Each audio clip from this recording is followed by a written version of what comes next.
and welcome to A few weeks ago, I actually filmed a video ranking every single K-drama I've seen, and I hated everything about it.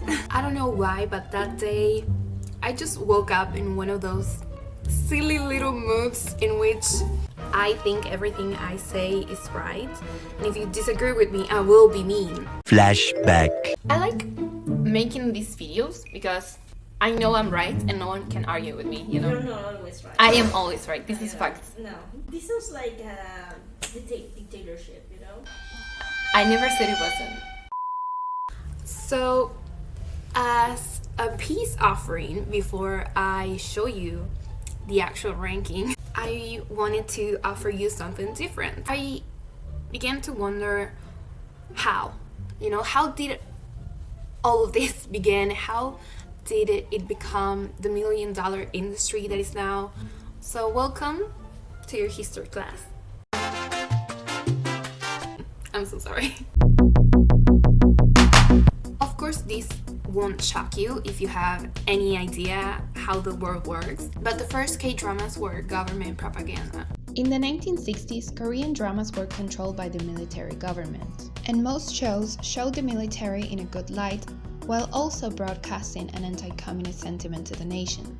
Well, actually, television was a luxury in the 1960s, so it basically broadcasted mostly to rich families. In the 1970s, TV sets became more available to Korean families, so now the TV networks had to figure out how to cater to these new audiences. Until then, K-dramas were either historical or based on traditional tales. Now, we could also see TV shows that reflected everyday lives with relatable protagonists. TV networks started to invest in producing and promoting dramas, and they naturally became the preferred form of family entertainment. However, the topics of these new dramas upset the military government that started to put up restrictions as to what could and could not be shown on TV, as well as the amount of time a TV network could broadcast dramas. Now it's the 1980s and television is in color.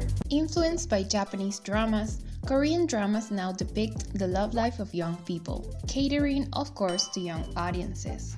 Also, because of the country's rapid urbanization, K-dramas that depicted small farming villages became very popular.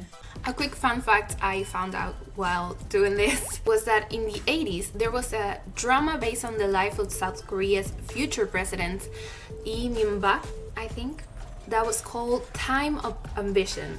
And the actor that starred in it became the minister of the Ministry of Culture during his presidency. During the 1990s, K-dramas modernized and now ran for only one season.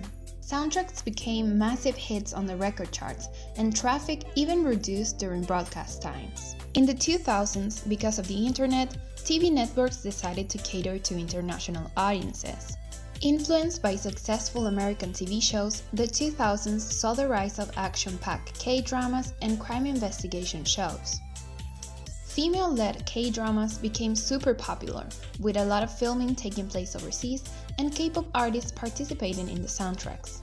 Historical dramas made a comeback, but now the shows counted with modern storylines against a historical background. In the 2010s, web dramas became more and more common, and the romance fantasy genre dominated the decade, as well as TV shows adapted from popular webtoons. Nowadays, only the first 4 episodes will be shot before starting a broadcast. Scripts aren't entirely finalized, and changes to them may be made based on viewer feedback during the course of a K-drama. Which is a bit ridiculous to me. If you've ever made the mistake of Googling a K-drama you liked, you have probably stumbled upon actors' controversies. If any scandal breaks while the show is being aired, the network can cut actors off the series. For example, when Kim Min-wee's ex-girlfriend came out and said that he had cheated on her, while nevertheless was being broadcasted, the network cut out his scenes for the last episode. Or imagine my surprise when I looked up the cast of Hello My 20s and fucking Anu was in it, despite me not spotting him at all throughout the whole show. Turns out that 10 days before the premiere, he had a scandal, so he was recasted and the new scenes were being shot while the show was already airing. Another actress had a bullying scandal, so her character was completely cut out. This style of shooting gives both the audience and the network so much power, it's actually scary. And because characters can decide to pack their bags and move to another city at any point, the story can lose its realism. But anyways, that is just my opinion, but if you want to hear some actual facts, let's take a look at my K-drama rankings, but it gets progressively out of context. Categories: mandatory watch, pop culture touchstone, for when you've used all your brain cells, is it good or do I just like the actors, and let's just not talk about it. My ID is Gangnam Beauty. It doesn't have any spice. There's no spice at all. It's like a wine. Cinderella and the Four Knights. Why were they called knights? Cinderella doesn't end up with the knight. She ends up with the prince. If you want to go for that interpretation, Mm-hmm. then the grandfather should be another knight. The same actress that plays Cinderella in the Four Knights also plays the main girl in Records of Youth. The main girlie, first of all, she's so hot. The ending sucks ass. I enjoyed it, but I know it's not everyone's cup of tea. Also, the ending of Snowdrop, again, sucked. It's one of those realistic endings, and you're like, I'm not sure similar reality. Something in the Rain, you're not Nuna material. They were actually really cute. You know, I'm not one of those feeling people, you know? But if you say that they were cute, They were cute. They must have been robots. Her private life. I'm in my 30s. Why am I taking pictures of a child? Romance is a bonus book. You know the main guy's MBTI? No? He's an INTJ. Really? Makes sense. Yeah, it does, actually. It does, because he never talks about his feelings and he treats her like shit all the fucking time. I know. My first love. You're ugly. No one will ever love you. Hello, my 20s. Oh, now we have to pretend this is the same person. But okay, I'll play along with your little games. Hometown Cha-cha-chá. She's a little bit of a girl boss. Forecasting love and weather.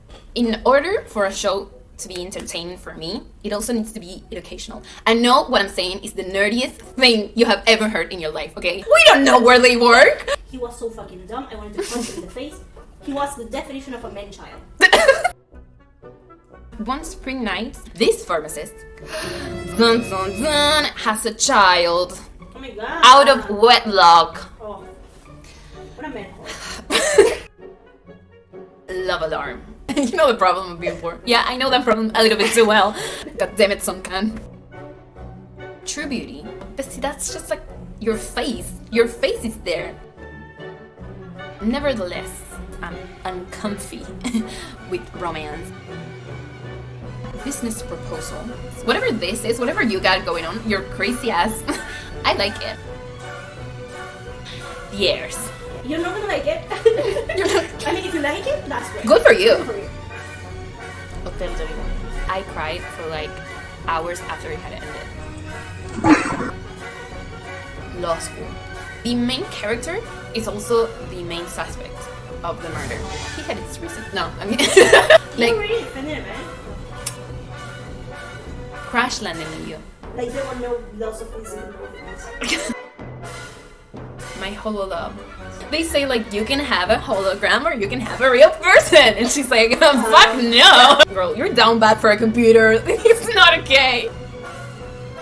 It's okay not to be okay. I knew I was neurodivergent before coming into the show, okay? She's too similar. Like too close for comfort, you know? My name. So she wants revenge, and she will get it. She wants to kill some people, and she will. Every time she kicked someone in the face, I was like, I wish that were me. Startup. Juliana suggested I create a new category just for this one called It's Good, but I'm way too involved. Because that's just my fucking birthday. He was the same. It's not the same. Insulting people and make them feel like shit is not a good way of showing that you care and you love them. I can't hear right now.